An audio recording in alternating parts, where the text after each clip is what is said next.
자, 접촉력에 대해서 알아봅시다. 접촉력은 우리가 크게 두 가지로 나눠서 생각해 볼 수 있습니다.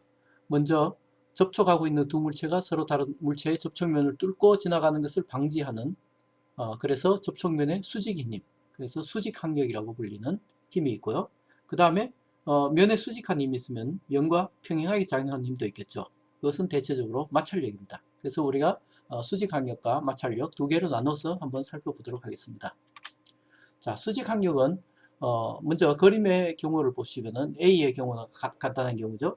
그래서 책상 위에 책이 놓여 있는데, 그럼 이 책에 작용하는 힘을 보면은 먼저 중력이 있겠죠. 그래서 이렇게 중력이 아랫방향으로 작용하고, 그리고 책이 떨어지지 않도록 책상이 떠받치고 있는 힘이 있는데, 이게 바로 이제 수직항력이 되겠죠. 그래서 이 경우에는 수직항력과 책의 무게가 서로 힘의 크기가 같고 방향이 반대이기 때문에 책에 미치는 알자 힘이 0이고, 그래서 책이 고정되어 있을 수 있습니다.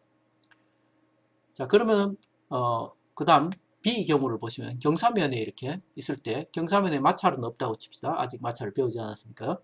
자, 그러면은 책에는 여전히 중력은 미치고 있겠죠. 아까처럼.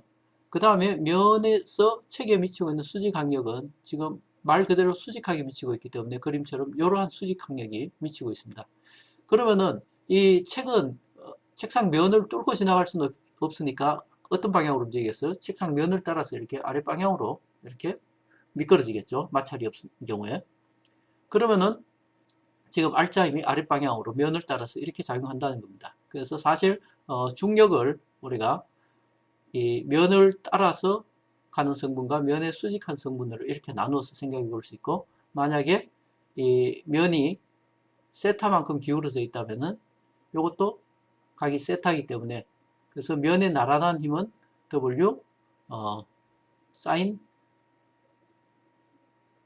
세타, 그 다음에 면과 수직인 힘의 성분은 W 코사인 세타, 이렇게 이제 쓸 수가 있죠. 그래서 이 W 코사인 세타랑 수직항력 N이랑 같은 힘이 됩니다. 그래서 수직항력이 아까와는 달리 조금 줄어든 걸 알 수가 있죠. 그래서 세타가 점점 커지면 커질수록 N은 점점 줄어들겠죠. 자, 그 다음에 또 C의 경우를 봅시다. 그래서 A의 경우와 비슷한데, 이번에는 지금 이 책을 손으로 지금 F의 힘으로 누르고 있는 경우입니다. 그럼 어떻게 되나요? 책에 미치고 있는 힘을 보면은 지금 세 가지 힘이 있죠. 수직항력과 무게와 손이 책을 내려 누르고 있는 힘. 근데 이 세 힘이 다 합해서 0이 돼야 됩니다. 그죠? 그래서 아랫방향으로 F의 힘이 있고, W, 무게가 있고, 그 다음에 윗방향으로 수직항력 N이 있으니까, 이 N이 결국은 뭐가 크기가 같아야 된다? F와 W와 이 합과 크기가 같아야 되겠죠. 그래서 수직항력은 지금 보다시피 상황에 따라서 서로 이제 달라집니다. 그래서 많은 사람들이 요 A의 경우만 생각하고서는 수직항력이 물체의 무게랑 같은 거 아니냐, 그거는 요 A의 경우 S만 해당하는 것이고, 다른 경우 B나 C의 경우에서 보는 것과 같이 수직항력은 상황에 따라서 달라진다는 것을 우리가 염두에 두셔야 되겠습니다.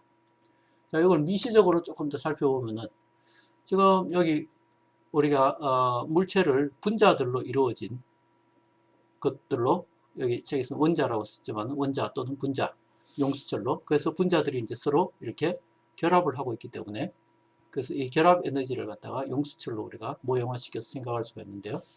그러면은 여기 책이 놓여 있지 않을 때는 이렇게 얘들이 이렇게 정상적인 간격으로 놓여 있습니다. 근데 여기 책을 놓으면은 이 책이 놓여 있는 부분에서의 책상을 보면 이게 아까 위에서 보는 것과는 달리 약간 짜부라들는 걸 볼 수 있죠. 그래서 눌려 있습니다. 눌려 있으니까 용수철을 누르면 어떻게 되죠? 반발력이 생기죠. 그래서 그 반발력이 바로 뭐다? 그게 바로 수직항력이다 라고 생각할 수가 있습니다. 마찰력을 살펴볼까요? 마찰력은 물체가 주위와의 상호작용으로 받는 저항력을 이야기하는데요. 수직항력과는 다르게 접촉면에 평행하게 작용하는 힘입니다.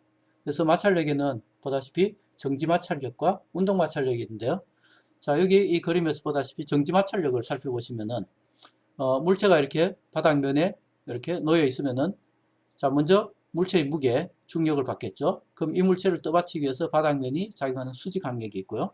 그 다음에 물체를 움직이려고 오른쪽으로 미는 힘, 요 F가 작용하고 있을 때 만약에 물체가 정지하고 있다면 정지하게 해주는 마찰력이 작용하고 있다는 이야기죠. 그래서 그때는 이 정지 마찰력이 반대 방향으로. 근데 이때 보면은 요 힘의 크기랑 정확하게 같죠. 그래서 요 밑에 그래프를 보시면은 만약에 예를 들어서 내가 여기서 X축이 내가 가해준 힘이고 Y축이 마찰력이라면 내가 5N의 힘을 가했는데 물체가 움직이잖아요. 그러면 그때 마찰력은 얼마일까요? 정확하게 5N의 힘이겠죠. 근데 내가 만약에 10N의 힘을 가했는데 얘가 움직이잖아. 그러면은 마찰력도 역시 10N이겠죠. 그래서 지금 보면은 정지 마찰력은 어떤 특정한 하나의 값을 가진 것이 아니라 내가 가해준 힘의 크기에 따라서 같이 커져 나가는 힘이라는 걸 알 수가 있죠. 그러다가 자, 내가 점점 큰 힘을 가하기 시작하면은 어느 순간 움직이기 시작한 한계가 있죠. 그래서 요 힘, 요거를 갖다가 우리가 뭐라고 부른다? 바로 최대 정지 마찰력이라고 그러고, 요 최대 정지 마찰력은 특정한 값을 가져요. 자, 그 다음에 얘가 움직이기 시작하면은 어떤 일정한 마찰력을 이 그림에서 보다시피 가지게 되는데, 요거를 이제 우리가 운동 마찰력이라고 그러는 거죠. 이 운동 마찰력도 역시 일정한 값을 가지게 됩니다. 그래서 물체가 면에 대해서 지금 여기 표현이 있는데, 물체가 움직이지 않는 상태 정지, 물체가 움직이는 상태 운동인데, 조금 더 정확하게 이야기하면은 물체가 면에 대해서 움직이지 않는 상태, 그리고 운동 마찰은 물체가 면에 대해서 움직이는 상태에서 작용하는 마찰력이라고 알아주셔야 됩니다. 자, 그러면은 정지 마찰에 대해서 보시면은 아까 정지 마찰력 자체는 고정되어 있는 값이 없다 그랬죠. 그래서 내가 가하는 힘의 크기에 따라서 같이 커져 나가다가 그러다가 어느 순간에 오면 갑자기 움직이기 시작한다 그랬죠. 그래서 그 움직이기 시작하는 그 시점, 그거의 값이 바로 최대 정지 마찰력이고, 이 최대 정지 마찰력은 뭐에 비례하느냐? 수직 항력에 비례합니다. 그래서 그 비례 상수를 우리가 정지 마찰 계수 μs라고 부르는 거죠. 그래서 공식으로 쓰자면은 이렇게 이제 쓰지는 거고, 자, 여기서 지금 최대라는 걸 강조하고 싶네요. 그래서 정지마찰, 최대 정지마찰력입니다. 정지마찰력이 아니라 그냥 정지마찰력이 아니라 최대 정지마찰력은 정지마찰 계수 곱하기 수직항력. 그 다음에 자, 단위를 한번 보시면은 이 정지마찰력도 힘이니까 뉴턴 단위를 가질 것이고, 자, 수직항력도 힘이니까 뉴턴 단위를 가지겠죠. 그럼 뉴턴이니까 마찰 계수는 어떻게 되겠어요? 그렇습니다. 차원이 없는 숫자입니다. 그래서 마찰 계수는 차원이 없는 숫자라는 걸 알아주시고요. 그 다음에 이 값은 표면의 성질 조건에 따라서 당연히 변하는 값이 되겠죠. 그리고 운동 마찰에 대해서도 우리가 비슷하게 생각할 수가 있고요. 그래서 운동 마찰력은 역시 수직 항력에 비례하는데, 그 비례 상수가 바로 뭐다? 바로 운동 마찰 계수가 되겠습니다. 이것 역시 면의 성질에 따라서 다른 값을 가지게 되고요. 통상 운동 마찰 계수보다는 정지 마찰 계수가 항상 조금은 크게 됩니다. 그래서 아까 그래프 보셨지만은 이렇게 돼서 이렇게 이제 되는 거죠. 그래서 이 최대 정지 마찰력이 운동 마찰력 값보다는 약간 큰 값을 가지는 경우가 많습니다. 대부분 경우에 그렇다는 겁니다. 그래서 얘들을 한번 볼까요?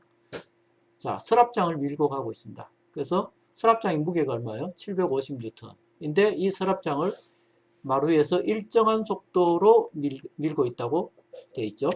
그럼 일정한 속도로 밀고 있으면 R자임이 얼마라는 거예요? R자임이 0이라는 겁니다. 그죠? 그리고 일정한 속도로 밀고 가고 있기 때문에 지금 운동 마찰력이 작용하고 있는 거죠.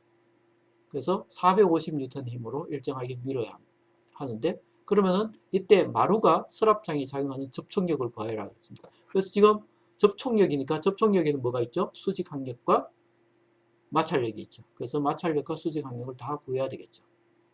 그래서 보시면은 지금 일정한 속도로 움직이니까 평행 상태에 있고, 따라서 R자임은 0이에요. 그 다음에 우리가 수평한 성분을 X성분이라고 수직 성분을 Y성분이라고 분해해 가지고 하면은 X성분의 합이 0이고 Y성분의 합이 0이라고 할 수가 있겠죠. 그럼 이 힘들을 한번 그려보면은, 자, 여기 지금 이쪽으로 무게가 있죠. 750N. 그 다음에 이 사람이 밀고 있는, 이쪽 오른쪽 방향으로 밀고 있는 이 힘 450N 있어요. 그러면은 면이 지금 작용하는 힘은 이 힘하고도 비교해야 되고 이 힘하고도 비교해야 되겠죠. 그래서 이쪽 방향으로, 그래서 접촉력이니까 내가 C라고 해봅시다. 그래서 이렇게 되고요. 그래서 어떤 각도를 가지겠죠. 그래서 요거까지 이제 구해보는 걸로 해보겠습니다. 그래서 그림을 다시 예쁘게 여기 그리면은 이렇게 되고요. 자, 요 세 개의 벡터를 우리가 삼각형법으로 더하면 이런 그림이 되는데, 당연히 평행 상태니까 세 개의 벡터를 더했을 때 삼각형이 닫혀야 되겠죠. 자, 요거를 이제 우리가 한번 풀어내 봅시다. 자, 그래서 지금 보면은 무게의 x승분은 당연히 0이죠. 무게는 어때요? 요거였죠, 요거. 그래서 y승분밖에 없습니다. 그래서 아랫 방향을 마이너스라고 하고 플러스를 위라고 하면은 wy는 마이너스 750N이 되고, 그 다음에 내가 오른쪽으로 밀고 가고 있는 힘 F는 오른쪽이니까 플러스 450N이고, 얘는 y승분이 없으니까 fy는 0이 되겠죠. 그래서 식을 써보면은 fx에 대한 식과 fy에 대한 식을 쓸 수가 있죠. 그래서 이 서랍장의 무게의 x승분, 그거는 0이 되고, 내가 가해주는 힘의 x승분은 450N이 되고, 그 다음에 바닥면이 가하는 접촉력은 접촉력의 x승분 cx. 마찬가지로 이것도 이렇게 쓸 수가 있고, 750, 마이너스 750, 0 이렇게. 그러면은 아주 간단한 식이죠. cx는 얼마, cy는 얼마가 금방 나오죠. 그래서 cx는 마이너스 450. 마이너스니까 어떤 방향이에요? 이 방향이란 말이죠. 그 다음에 cy는 플러스 750. 그러니까 이 방향이란 말이겠죠. 그래서 이게 750N이고, 그러니까 y 승분이 750N이고, 이거는 이 방향으로 450N이게 되겠죠. 그러면은 이 두 힘을 합하면은 결국 하나의 힘 되는데, 요 피타고라스 정리 써서 구하면 되죠. 그래서 우리가 cx, cy 각각 제곱해서 더해서 스퀘어 루트 취하면은 870N의 힘이 되는 거고요. 그래서 이게 870N이 되는 거고, 그 다음 요 각도를 보면은, 자, 여기 x승분이고 여기 y승분이니까 탄젠트 세타가 뭐가 되죠? 450분의 750이 되겠죠. 그래서 그거의 역함수를 구하면 되니까, 그래서 두드려 보면은 59도 이렇게 나오게 됩니다. 자, 그 다음에 방금 봤던 문제에서 미끄러지는 서랍장의 운동 마찰 계수. 그러면 얘가 지금 운동하고 있으니까 운동 마찰력이 있고, 그럼 운동 마찰 계수를 우리가 구할 수가 있겠죠. 그래서 주어진 조건에서 보면은, 자, 마찰력이 얼마였어요? 450N이에요. 그죠? 그 다음에 수직 간격은 얼마예요? 이 경우에는 지금 무게와 같은 750N이 되겠죠. 그럼 이 공식을 써가지고 간단하게 운동 마찰 계수를 구할 수가 있겠죠. 그래서 뮤 K는 뭐분의 뭐? N분의 마찰력 FK. 그래서 750N분의 450N 하면 0.6이 나오고, 아까도 말했지만은 마찰 계수의 단위는 없죠. 차원이 없는 양이다 그랬어요. 힘으로 나누는 거잖아요. 그죠? 자, 그 다음에 요거는 이제 아주 전형적인 실험 문제인데요. 실험으로 우리가 마찰 계수를, 그래서 이 실험은 사실은 이제 정지 마찰 계수를 구하는 실험이에요. 그래서 경사면 위에 이렇게 물체를 놨을 때 놓고 이 세타를 점점 크게 하다 보면 어느 순간 물체가 미끄러지는 때가 있죠. 그래서 그 각을 우리가 임계각이라고 합니다. 그래서 이 임계각 세타 C를 측정하면은 정지마찰 계수 μs를 얻을 수가 있어요. 그러면 자, 여기 먼저 이 그림에서 이 물체에 지금 작용하고 있는 힘을 봅시다. 뭐가 있죠? 요 진한 파란색 힘 3개가 미치고 있어요. 첫째 뭐죠? mg 무게가 있고요. 그 다음에 이 면에 수직한 수직 간격이 있고, 그 다음에 면을 따라서 얘가 미끄러지지 않도록 잡아주고 있는 정지마찰이 있죠. 그러다가 얘가 이제 점점 커졌을 때 어느 FC가 되면은 그때 얘가 이제 미끄러지게 한단 말이죠. 그때는 바로 얘가 최대 정지마찰력이 되는 때겠죠. 그래서 그 관계를 생각하면은 되고, 그래서 지금 면이 지금 이렇게 기울어져 있으니까 우리가 요거를 X축이라고 하고 요거를 Y축이라고 해서 문제를 풀도록 하겠습니다. 그러면은 지금 X축은 어떻게 되죠? X축, X방향을 따라서는 요 힘이 있고, 그 다음에 지금 MG는 X성분이 있고 Y성분이 있어요. 그죠? 그래서 얘가 세타만큼 기울어져 있으면은 얘가 세타가 되죠. 그래서 얘는 mg sin 세타가 되고, 그래서 이 식에서 mg sin 세타 빼기 fs는 0이 되겠죠. 그 다음에 수직 성분을 보면은 얘가 면에 수직한 성분이니까 수직 간격이 n이 있고, 그 다음에 mg의 코사인 세타, 요게 이제 수직하게 이렇게 되어 있으니까, 그래서 여기 보면은 n-mg 코사인 세타는 0, 이런 식이 됩니다. 그죠?